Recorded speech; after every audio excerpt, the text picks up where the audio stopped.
and welcome to Inside the Avatar Studio. Inside the Avatar Studio brings together innovative leaders from the virtual technology frontier to discuss their perceptions, perspectives, and predictions of what being virtual means in today's society. With us today, we have Tim Goree, aka Digistar. You have to forgive me, I'm doing really well with Second Life names. Brouwer. Hopefully I got that right, Digistar Brouwer, and he's been with Nokia since 1999 in various professional positions. Previously, he was a communications officer for Nokia Online Services, and he's the one that's been responsible for bringing Nokia into Second Life during the second half of 2006. Tim is the chief evangelist for Virtual Worlds Enterprises within Nokia and has been ever since. Tim, welcome to the show. Thank you, Feenan, and you said that right. It is Brouwer indeed. It's a Brouwer. Dutch word for beer brewer. Actually, I thought it was fun. Oh, excellent. It's interesting living up here in Canada because we get all these French names and I can't do them well either. So I do very well if I can get names right every once in a while. I'm actually going to put you a little bit on the spot in today's show because, as you know, I mean, we've had a chance to talk in the past, and I've got an old telecommunications background with regards to mobile, having worked with Bell Mobility Cellular way back when in the earlier days of the cellular telephone industry. So anything to do with Nokia is very near and dear to my heart because, I mean, it's just been interesting watching the changes that have happened there, and then to watch what you guys have been doing inside Second Life has been really interesting. And one of the things that I want to do is I want to talk a little bit about the mobile industry itself, because to me it seems that we're going down this particular path where there is where 3D is going, and then there's where mobile is going. And it seems to be very, very different in terms of the paths that these things are going, and yet both of these are considered to be disruptive technologies to a certain extent. They're the foundation from which new ideas are springing and new business opportunities. And so instead of focusing on virtual worlds for a little bit, I actually want to focus on the mobile market. And specifically, I want to look at a couple of the pieces of information that come from the Nokia website, where they're talking about 46% of people currently in the world don't own cell phones, and that of those who do, only about 14% use them for internet on the phone compared to 17% that use them for SMS. And even within that, a lot of the people that do have smartphones, not the 80% or so, are using the web-enabled features, but there's still a fairly large percentage of folks that are not. And I guess one of the things that I want to get from your perspective is, I guess where I'm sort of looking at is that I see some sort of parallels between what's happening in the mobile market and what's happening inside the virtual world arena, where we have lots of different people that come in here, but not everybody's using all the various capabilities that Second Life and OpenSIM and these other environments have to offer. And so I want to get a little bit of your insight into where you sort of see some of the opportunities for mobile, and then subsequent to that, how you sort of see that connecting with virtual 3D environments. Wow, what an interesting question. Where to start, really? I think that you're right when you say that internet and mobile are very much converging, and they're really both just technology, aren't they? They both are kind of pervasive technology in our lives, whether it is when you sit in front of a big screen and a PC, or when you're on the move and you have a mobile in your hand. You're looking at internet technology, you're looking at mobile technology, and these converge. And the result of that is having quite a high impact on society today. Already, I think, recently transforming the music industry, transforming the advertisement industry, transforming other industries. And I think it's fair to look at what industry is next. And I think that's where virtual worlds might play a big role in what I think it's fair to call a commoditization of animation technologies. Whether it's computer games or Disney movies, these were technologies that were 20 years ago only available to people in expensive creative studios, and nowadays they're available to absolutely everybody. And how that relates to what we're looking at and the numbers that you mentioned about a lot of people not having access and not being connected, I think that's where we see the huge gap between the ultra connected and the almost not connected. And I think that's where Nokia has an important role to play, living up to its slogan called connecting people. Does that answer your question?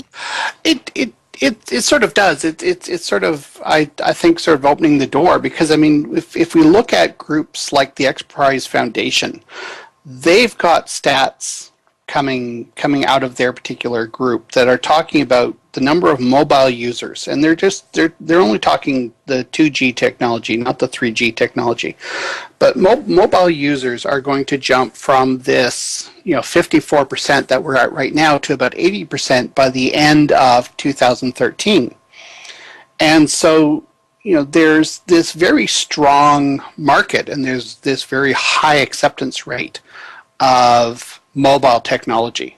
Certainly, I mean, the X Prize Foundation has a couple of different ones that are very, very much focused on this idea of reach and breadth, and yet we don't quite see the same thing happening inside the virtual arena, right? So, for example, I mean, the Second Life doesn't show up in a lot of these numbers in terms of how this particular type of platform would, I guess, sort of lead into a lot of the mobile technologies, or vice versa, where some of the mobile technologies would necessarily be leading into here. And I was wondering if you had any insight in terms of where Nokia was looking to go with some of this stuff in a longer term picture.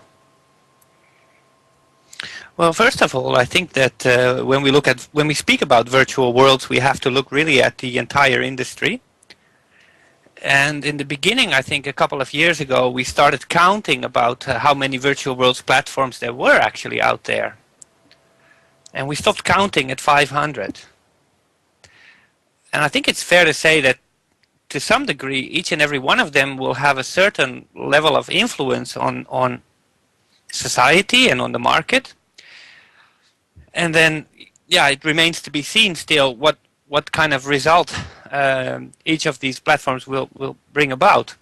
But if you look at, for example, Zynga, this Cityville on Facebook, I see a lot of Second Life elements in there, actually removing boundaries and being very rewarding for certain kind of confirmation towards certain rules that you can recognize in society even.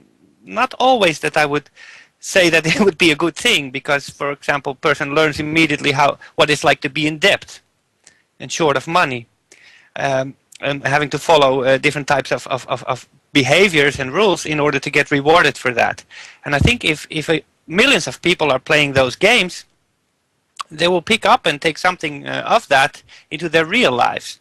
And I think that's really the big conversation. What we need to have is that what is the influence that we want this technology to have in our own lives, and how do we want to see that also when we are using this technology from a mobile perspective. And I think that changes a lot of things when you begin to speak about things like augmented reality and mixed mirror environments.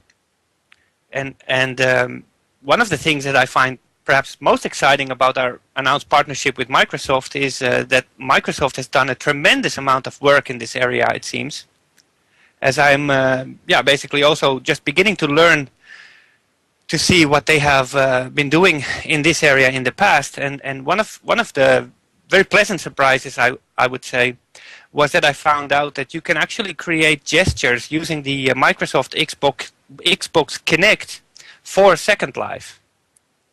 So that means that you can basically model gestures that would be natural to you. I think that's a very good example of avatar technology moving forward and being more progressive. And the question is, of course, how do we want to make use of our avatars? Do we want to run multiple ones? All these basic key questions that relate very much to our identity and how we deal with that.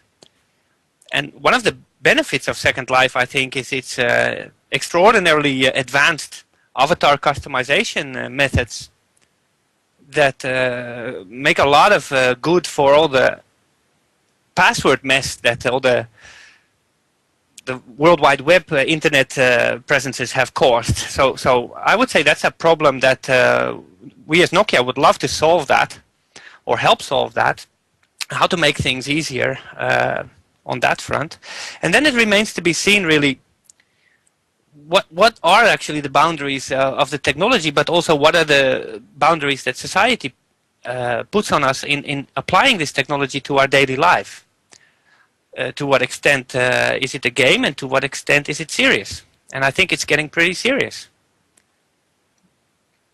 Well, it's kind of interesting because you touched on a few things that I had found from doing a little bit of research before coming in here, and I'm got a couple of different things that I'm just throwing up that a couple of other some of the other folks in the audience here can see.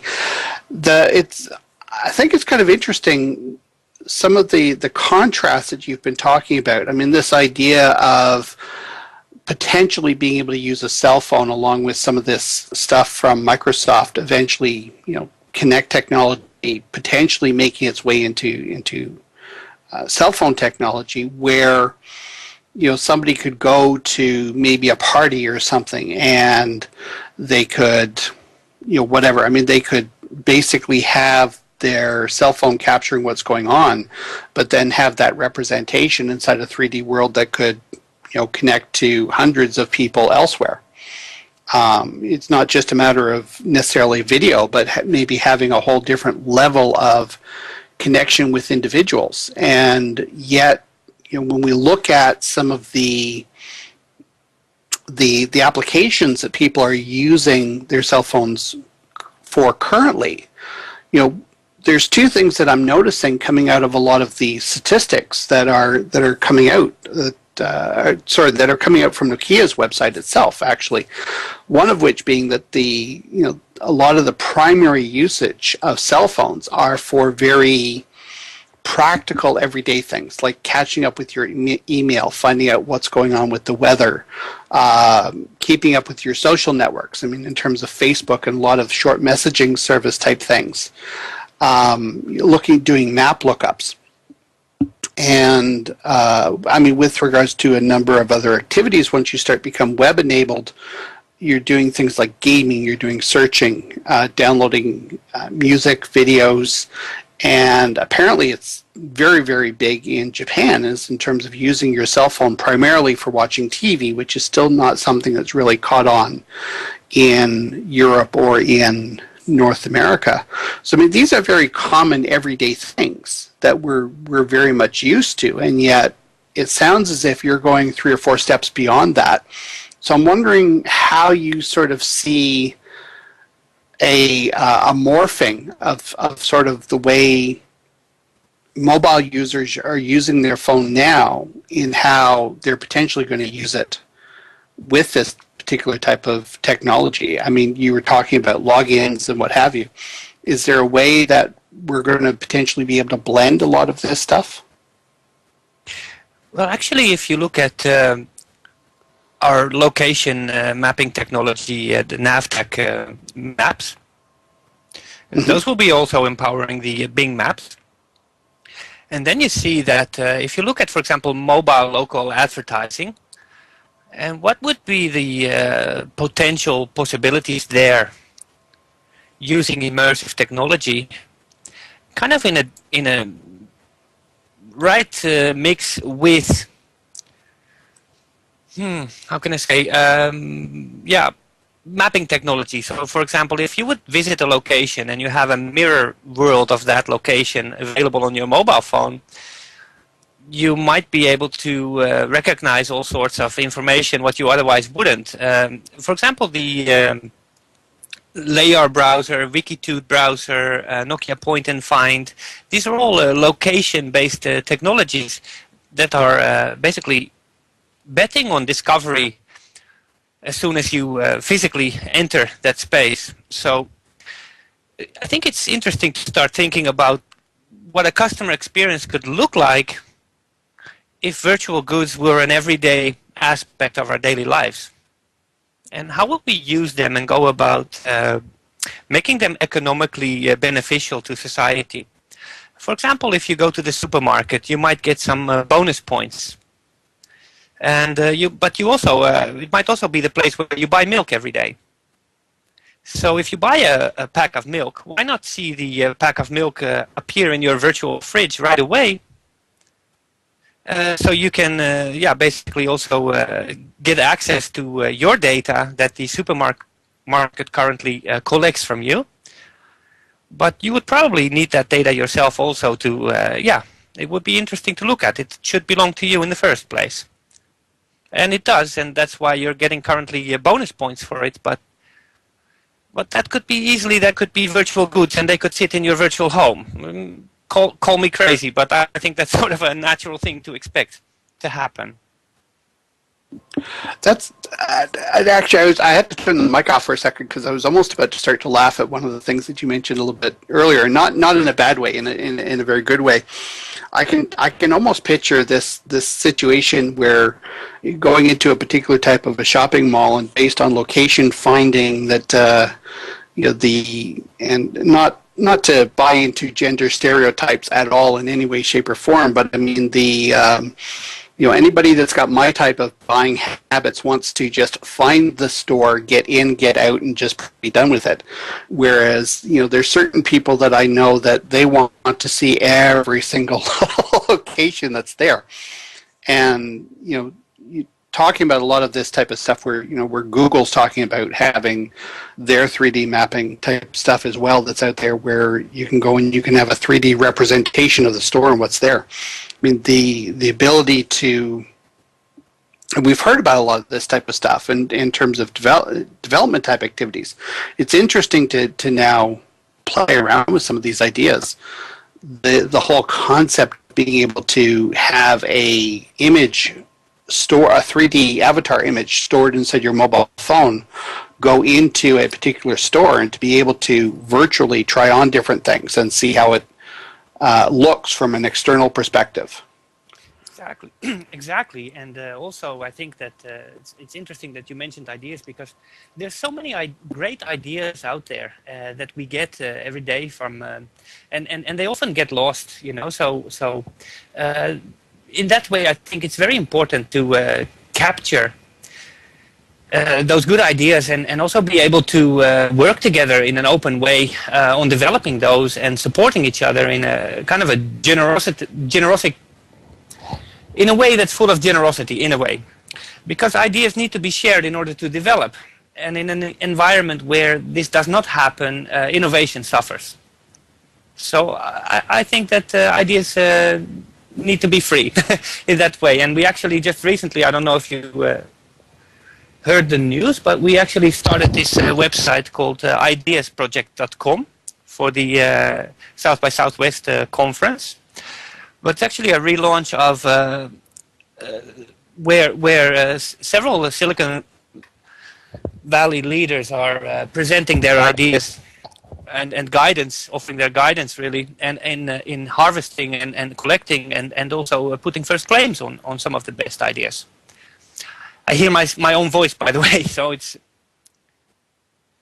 a bit difficult to keep the right tune. Does that answer your question, or? Yeah, to a certain extent. I mean, it's I guess this is where I think it's very interesting because we look at 3D virtual collaborative spaces, and they are very different from mobile collaborative spaces.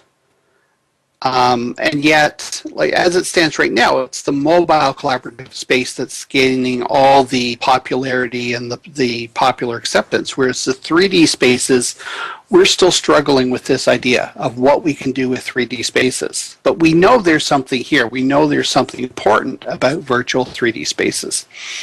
And eventually these two ideas have to merge in terms of how we're using them. I love this site. I managed to, and I've got a sample on it behind us here, but I mean, I was taking a run through it, and there's some really interesting ideas that people are talking about on there. I mean, there's some really general ones, such as the Nokia DJ product and having your cell phone being your point of sale system. Another idea that they had on there was this idea of rapid alarms when earth changes type occur, and obviously we've seen that in the last week with what's happening in Japan right at the moment. I think also that this is a time where companies need to learn to understand that it's actually their customers that are in the driving seat, and I think that's a big cultural change and shift of the way in which we work. And I think that that's also one thing about Nokia that I've always found is that it doesn't matter where you work as long as you do a good job. Well, I think it's kind of interesting because I'm going to come back to this, and I've got a little slide up here about Nokia and Microsoft and some of the partnership type things that you guys are looking at. But I mean, it's really kind of interesting when you say that, because I mean, in some ways we have these large corporations which are trying to say, here it is, we know better than you do how things should be done, and yet you've got this other side of the fence where you've got portions of the corporation or other corporations or other partners in the mix that are sitting there going, no, our customers are really the one that are driving where the innovation is going, and they're the ones that are going to show us the way, so to speak. So I want to refer to two different types of items that sort of exemplify this a little bit. One is this whole concept that Microsoft brought out in terms of ribbons, right? And the way they work with the operating system. I mean, Microsoft tries very much to bury as much as the technical details go, and they don't necessarily give the audience a wide berth in terms of being able to do things that they would like to do. And it's not to say that Apple's any better, because I mean, Apple, certainly while they've got their app store and anybody can write an app, Apple is also very much an iron boot with regards to which type of applications do or don't get accepted into their particular system. So, we've got these I guess, dichotomies between the large organization and then wanting to be sensitive to the local needs of the customer base. In Second Life, in virtual worlds, this has been all pretty much completely open. I mean, people have been able to do it's not quite the way I want to go about that.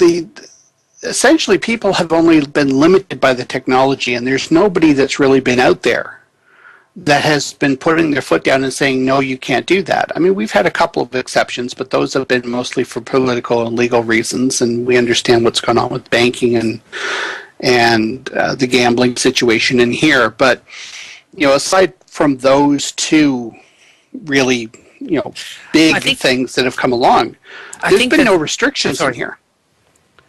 No, go ahead. There's been no restrictions. I think one thing that makes Nokia unique is that we have always been first and foremost a mobile company, whereas Microsoft and Google and also Apple, they have started on the World Wide Web to make the internet big, really internet-based companies, or software development companies like Microsoft, for example, that do software really, really good. So when you're mobile, you really need everything in your pocket right there. But when you come home, you might want to have a very smooth transfer of your activities, whatever they are. But also, when we look at the internet today, and what are the problems with that? Some of the problems there are clearly a password hell. What we have put consumers in altogether, I think, on the internet, with all the different identities on all the different websites, and remembering all the different usernames. And then when we see look at Second Life, and then people are just spending these enormous amounts of effort and time to differentiate and be in control of how they are perceived visually by others. So on the one hand, our identity online is extremely important to us. But on the other hand, on the World Wide Web, we see that it's actually somehow redundant or like meaningless almost, because people can do that anonymously. So where do we find the way? Where's the balance between having a society that actually comes up with innovative new ideas and makes them happen and work together, and how do we establish trust, and how do we establish working groups around some of these interesting ideas that we can make happen? So how does this occur if we are all visiting the same website but we can't talk with each other?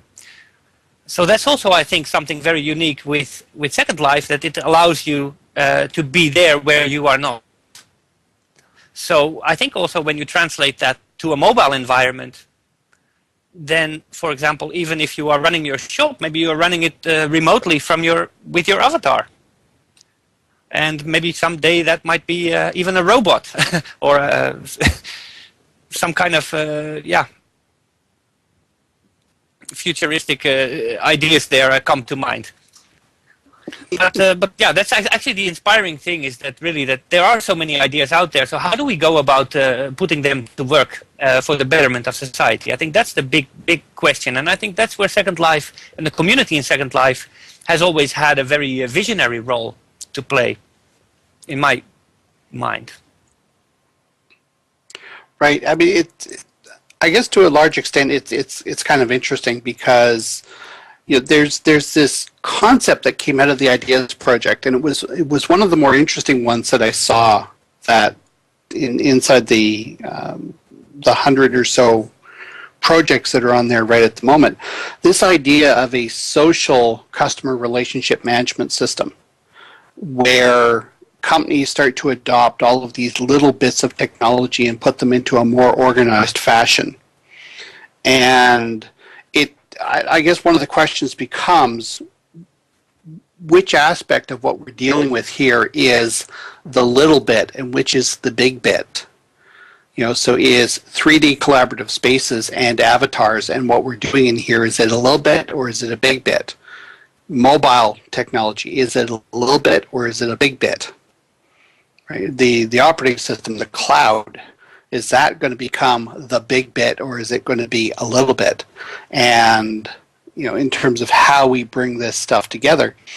And one of the concepts that was on there was this idea of mobile devices being the main key, or the piece that's going to leverage not necessarily all components within inside it, but more specifically those components that are specifically focused on location and time of day type activities, those things that surround where we are in the moment, not necessarily which pieces of technology we're going to draw in.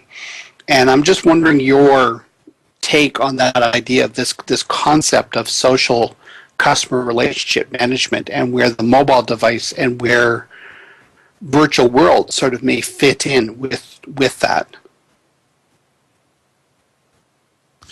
Wow. It's a big question. That's a big question.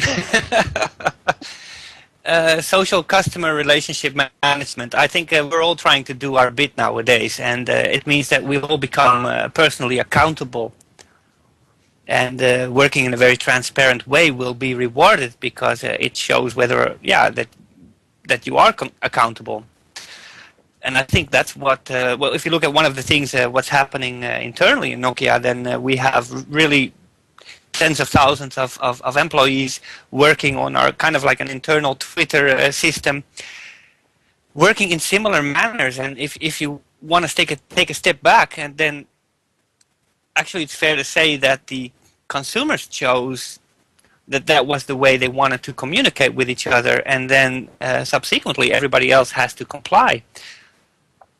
So I think also the way that we communicate is also being dictated to a large extent by consumers, and so their role in shaping the future is very, very big, regardless of what we as companies might want differently. Perhaps, you know, it used to be traditionally companies dictated the way that consumers operated, but nowadays they have access and means to technology which is in many ways superior even to the kind of technology that's available inside the companies. And I think that Second Life is a very good example of that, of how software can really empower an individual to make bigger things happen. And I think that's where the social customer relationship comes in, that it gives more opportunity for an individual to excel. And I think that will be more and more coming inside companies as this generational shift is also happening. People retire, new employees are being hired all the time, and they take with them these skills that they have picked up from outside the company into these companies. And they will expect to be able to work in that way. And if they're not able to work that way, they might rather want to work for an employer where they can. And the result of that will be that those employers that want to dictate the way in which their employees have to communicate, they will lose out eventually anyways on the talent market. So this will be a process of some time. But I think that it's really fair to say that creative communities have a fair bit of influence on the development of markets and products, and I think that we should involve them as much as possible, and also for companies to go out there and really have meaningful conversations. As they say, any community is only as valuable as that meaningful conversations take place, meaningful discussions. And I think also from that perspective, that makes Second Life a very, very, very valuable community. Yeah, it's interesting to hear you say that, because I mean it's certainly one of the things that I've always sort of believed in, is that if you're not, you can't use technology to insulate yourself from your customer base. And yet, to a certain extent, this is exactly what we do see with a number of companies. This is what they're trying to do. They're trying to insulate themselves more, and I guess to a certain extent they're almost trying to use mass demographics to reach the broadest possible market, the low-hanging fruit, as a couple of people that I used to work with used to say quite a bit. But it's interesting, this concept that you were talking about, because it fits in with this idea of social customer relationship management, is that, you know, the employees having the ability to adapt to new technologies without necessarily the need for organizational approval. I mean, this idea that the marketplace really will eventually drive the applications and the way in which we use them, rather than the other way around. One very good example is if you look at what we have been doing in Africa, for example, that's in some of the most remote villages that you can find there, you will find a Nokia shop. And we started to find out at some point that people were using the SMS mechanism provided there to pay each other. It was born out of necessity. And that turned into Nokia money. So that's now being used in India, for example. Some very interesting results there, where basically you have a virtual currency that people can use in very remote towns and villages. And yeah, and that's one example of how virtual world technology can have an effect on the other side of the world. Different things that we're doing in here. I find this really sort of fascinating to a large extent because, I mean, it's, a lot of the questions that we're talking about, a little bit of the technology and how it sort of interrelates, and I guess it is a struggle to try to sort of compare these two because they are vastly different types of technology. But this whole concept of being virtual itself is, I think, very similar to both of them. And I guess really I've been asking a lot of those questions so that we can sort of get to the next couple that I really want to have a chance to ask, which is, where do you see the current 3D virtual collaborative environments that we're dealing with here? How do you see those sort of influencing the way in which mobile applications will develop? And I know we've sort of talked at this from a technology standpoint, but I guess I'm sort of interested in it more from a social development standpoint. The places where we really see things that we've done in here sort of stand out inside the real world. Yeah. Yeah, I think it has to do, it's going to have something to do with really smart, functional avatar functionality. I think the avatar has to come to mobile.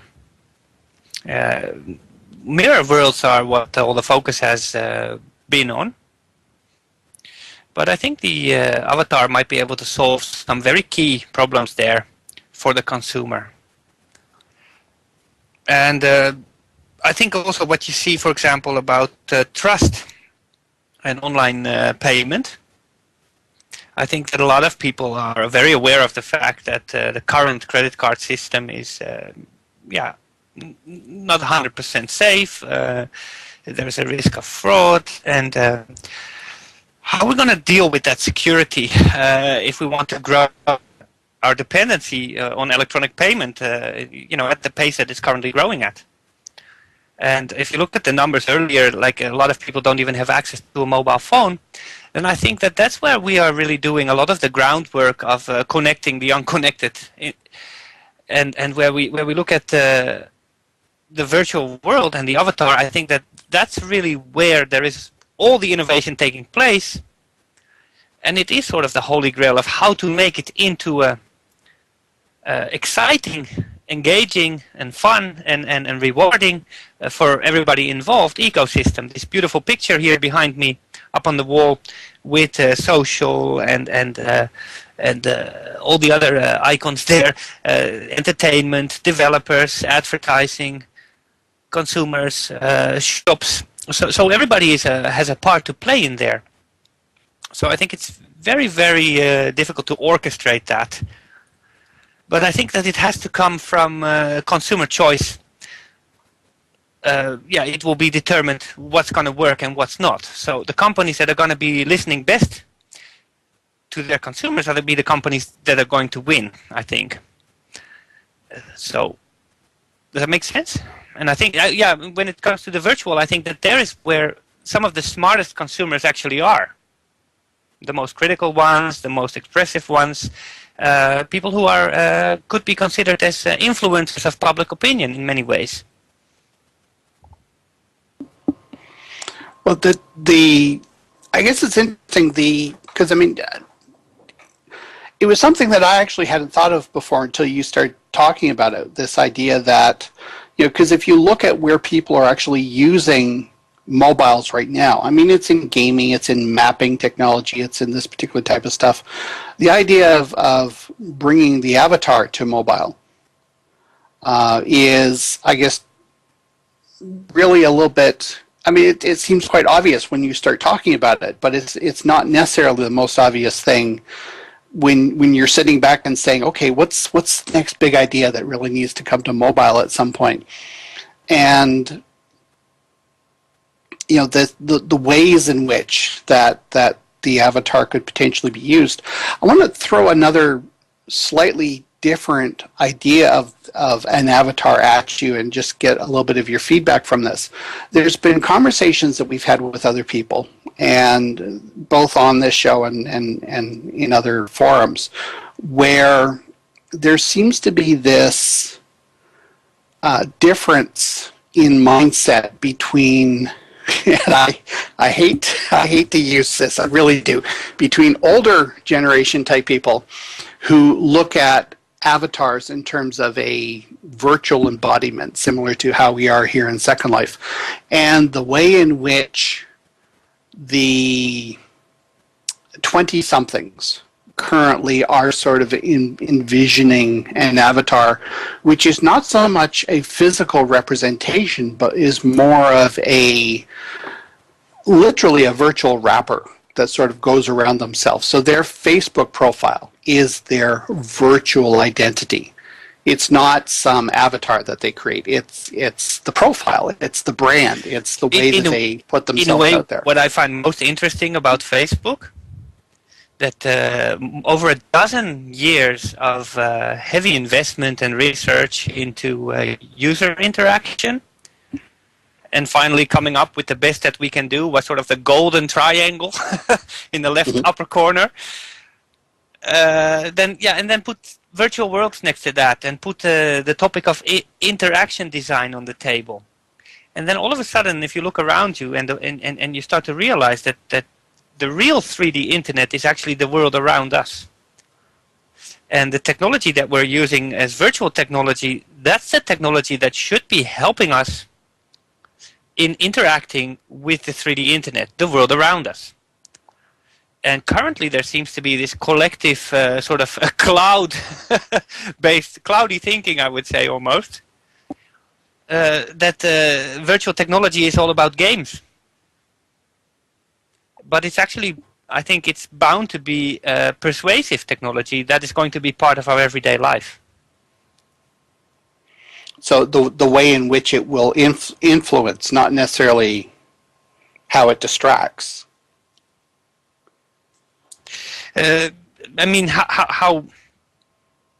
Well, for example, I mean, when one of the things that we were looking in the mobile industry was this idea that, you know, the top 5 things, the top 5 activities that people do with their mobile phone are to a certain extent all distractions. I mean, they're games, searching, downloading videos, their music, their television. And while all of these mediums can educate, they don't necessarily enable,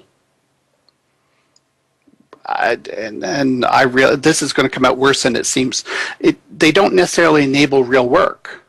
Where it sounds like what you're saying is that really what we need to get to is we need to get to a point where we're allowing these things to influence what we do in the real space. Well, take telepresence, for example.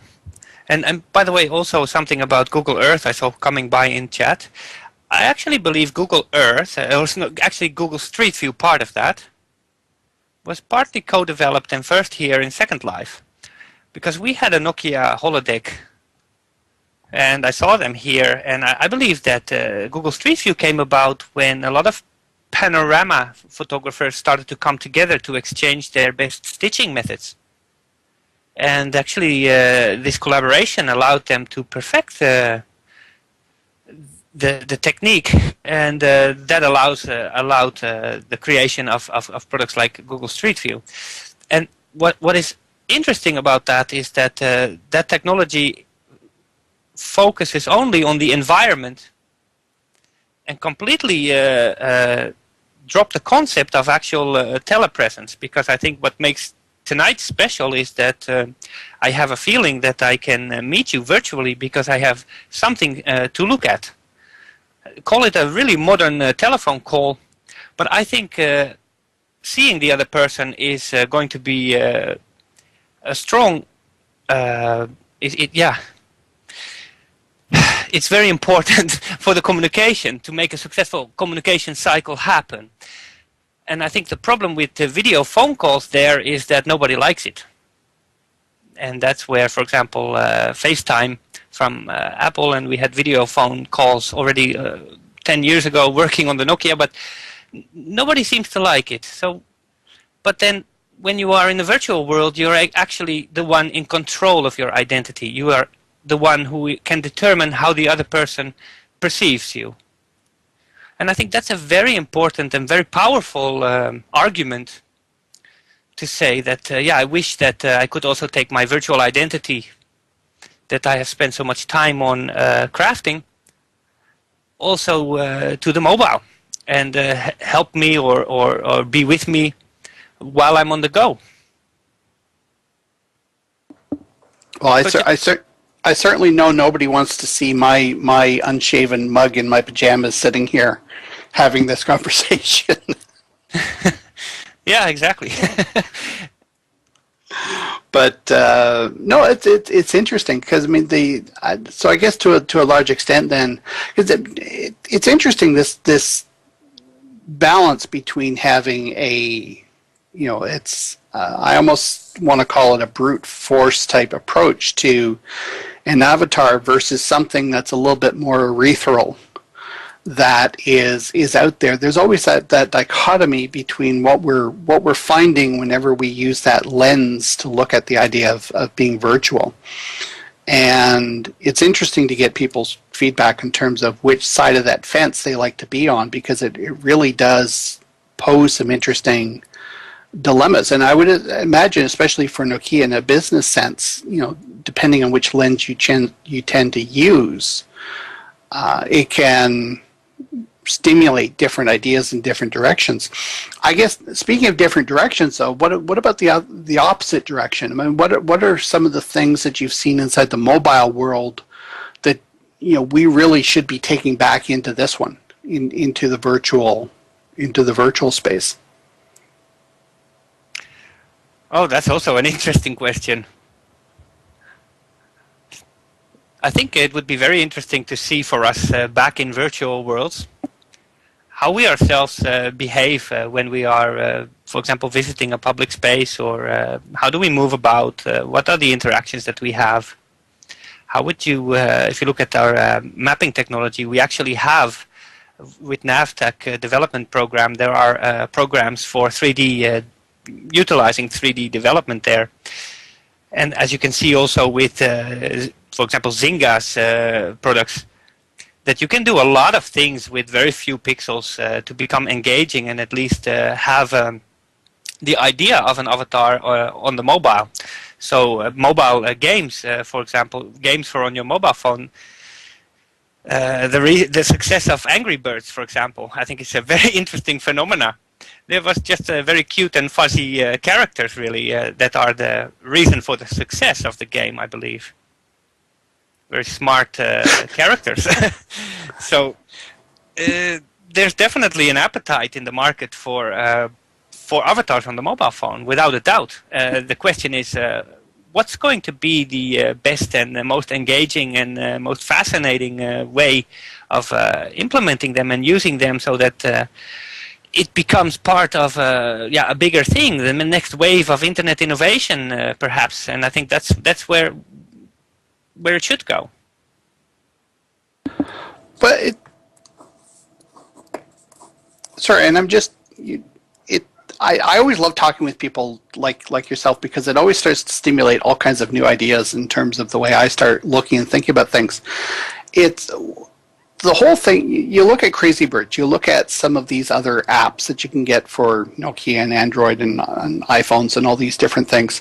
There's a lot of apps that are out there, which, and again, I'm going to go back to this idea, they're not disruptive technologies, they're distracting technologies, because they put a smile on somebody's face for a period of time, and you know, sometimes that's just, I don't believe I'm about to use this word, sometimes it's just peachy that we can go and we can do these particular types of things because it's what's needed at a particular point in time. But there's also a very short-term view to some of these things. They become the fad of the day, compared to, you know, earlier when you were talking about this idea that whether we're talking mobile or whether we're talking 3D or whether we're talking 2D internet, you know, the objective is really to influence this virtual environment that we have around us called the real world. The how much focus do you really think needs to be placed in where we are between short-term, mid-term, and long-term objectives, and with regards to a lot of these applications? The technology just seems to go by so quickly that it almost seems to be a challenge to do anything more than looking at a midterm objective. And I'm wondering what your feeling is on that. Oh, my favorite midterm objective is getting a mobile client for Second Life. How come there is none? It's amazing, isn't it? How come we haven't seen it yet? That's the thing that surprises me most, really. And if you're going to make a mobile client, and it's too heavy to run, use the avatar only, if you can. And then use the camera view on your mobile phone to start doing some interesting things. I think that Wikitude has shown the way with augmented reality, turning the world around us into a 3D internet.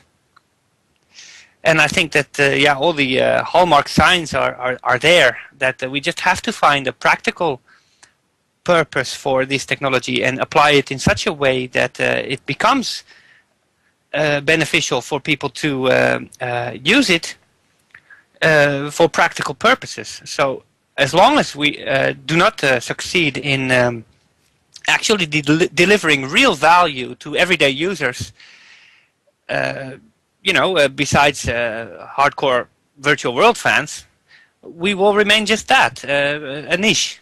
So when is the time when virtual world technology would go mainstream? I think the answer to that is when it becomes beneficial to apply the technology. And at this moment, it's really in training and adaptation and learning and enabling the sharing of ideas.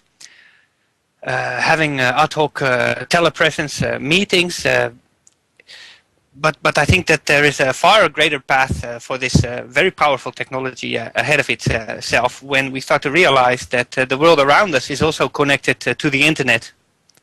And there are a lot of people out there that are currently having a digital life, but might not have so much of a real life socially, for example. So at which point are those two going to come together in the future? I think at some point. That's my estimation. What do you think? Oh my goodness. I don't know. I'm looking at a lot of different technologies that are coming out in the marketplace, and I've been on record as having said this before, and it's to the point where it's almost like a broken record at this point.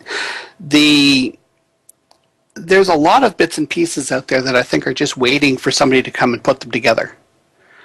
And I mean, we've got it. There was a video that I saw the other day on something that's being done at the University of Japan, where they're working with ultrasound waves in order to give 3D holographic images a sense of physical interaction, where you'll be able to actually interact with a holograph. And it's interesting, the setup that they have, and it's fairly large. I mean, this is, you're talking like almost the size of a chair, what they've got here. They've got the projection unit, and they can create an object in 3D. And then through sound waves, it can recognize where it is that you're touching with inside that 3D space, and then it can move the 3D object. And it's very primitive, but I'll tell you something, that would be kind of cool, to be able to have a mobile phone that can represent a holograph that you can physically interact with. And the scary thing is that because they can do it in large scale, at some point in the next 10 years, that's going to be miniaturized. Yeah. I see what you mean there, yeah. Right? Did you try the Kinect? I haven't, not yet. I keep playing around with the idea of buying an Xbox, and then I'm wondering whether I will have any life left if I get another toy. So Yeah, same here actually. But yeah, I've read about it. I've been looking at it, but I haven't actually tried one. And although I am considering buying one because in theory it looks like real total immersion in that way. Total immersion, and of course I'm interested in those gestures, that mechanism of creating the gestures for Second Life. And if anybody has heard of any practical examples of doing so, I'd be loving to hear from them. Because yeah, I'd be interested in how that process goes, and if that's working well, and if it delivers any benefits for in here. I will have to check with Kayvon, because for the life of me I cannot remember who it is that's doing it. But one of the presenters we're having this weekend at the Virtual World's Best Practice in Education Conference is actually going to be showing the how they've used Kinect to hook up to Second Life. And apparently we are going to have one not necessarily a demonstration, but they're going to provide a video in terms of what they've done, and they're going to talk about it a little bit. So that should be kind of interesting. But as it stands right now, if we were to combine some of the technologies we have now, then you've got your 3D navigator with your 5 Wii remotes strapped to your arms and your head, and then looking at your Kinect box all hooked up to Second Life. You're starting to look more like Borg than anything else right now. Let me give you an example, Feenan, of how I actually got to be involved with avatars in the first place. It actually goes back to 2002. When I was having a coffee at the office, and a colleague came to me, and he asked me this question of whether we could make a face appear on the mobile screen. And this was very early days. We were just, I think, about a year before the first camera phone, the 7650, came out. We were used to those green screens, and I'd been working for Photoshop at that point for like a dozen years or so. So I thought that, yeah, if we do it this way, it should be possible. 3 weeks later, he came back with a pile of paper, and he had taken my advice of how to do it, and he entered us into this contest called Nokia Venture Challenge, and we then won it and got an award to create this mobile application back in 2002 called Virtual Characters for the mobile. So it's an example of having a brief conversation, having a small idea, and somebody picking that up and starting to run with it and making it happen. And I think that's sort of like what the ideasproject.com is trying to capture and make possible. And I think that when you see that the more people come together from different backgrounds and different providing different views, the more creative ideas will come to life. And I think that with Kinect, I think Microsoft did an amazing job of putting a very important part of the puzzle together. So are we going to? I have to ask the question: Are we going to see Nokia phones now having Kinect embedded into them? I wish I knew. I would. I wish I knew. I can tell you I hope for it, but I don't know anything else. So. Yeah, it should be. It'd be interesting to see some of the differences in how this particular type of association will work, because Apple and Microsoft are two vastly different companies, and Apple's obviously got their way of dealing with the public and the way of dealing with their technologies, and Microsoft has a very different approach to it. And then you've got the Googles and the Linuxes of the world and what have you. Yeah, if there's anything to say about the Nokia customers, it's that they are really everywhere, and they are all over the world. One of the most global audiences I think you can find on the planet. Yeah. I'm just trying to think, because I think, I hate to say, I think we've actually hit most of my main questions here, but I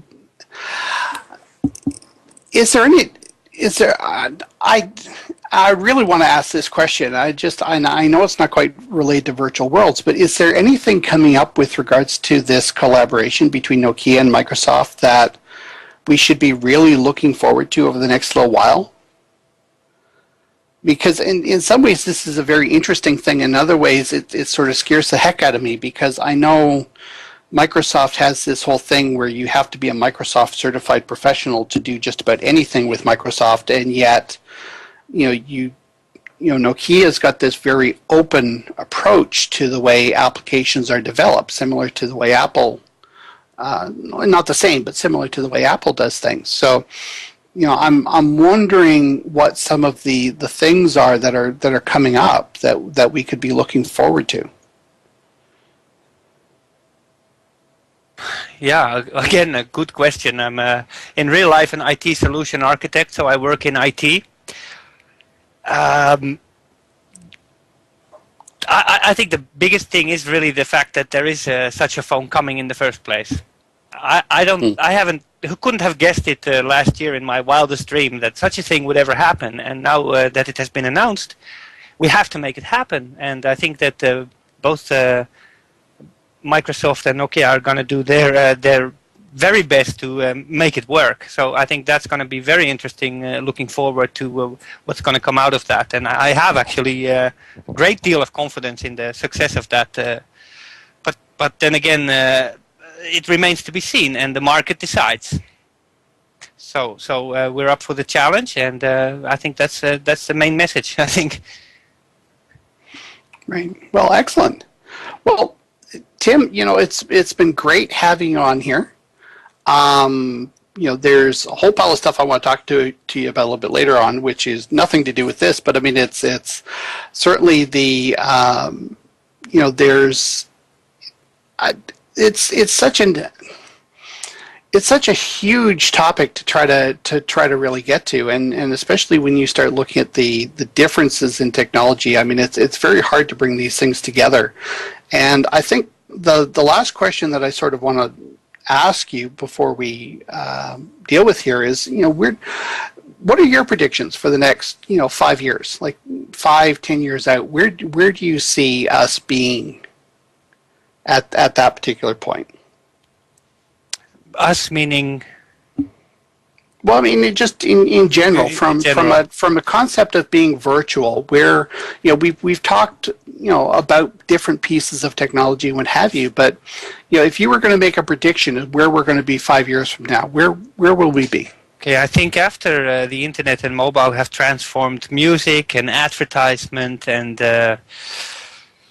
all the other industries as well, I think TV is next. I think that it's going to change, have to change. It's going to go mobile. Also, the advertisement, as we know it, these commercial breaks, I think we can expect to see them, when you walk through a shopping street and you're near this particular shop, you might be offered, if you want to download the latest advertisement from that shop right on your mobile with MMS, which is already growing at an amazing rate. And that number was not on your slide earlier, but that is already the technical possibility and being used by millions of people already today, this MMS messaging. So yeah, also that, I suppose, is technology waiting to get involved in enhancing the homogeneity of the whole mix of technology that we are interacting with today. If you think about it, we consider ourselves very smart human beings, but we're still pressing thousands of buttons every day just to keep our lives going. So that doesn't sound very smart at all. Well, hopefully we'll live through it. I think there is lots of room for innovation. Also, speech input, I think that's very interesting.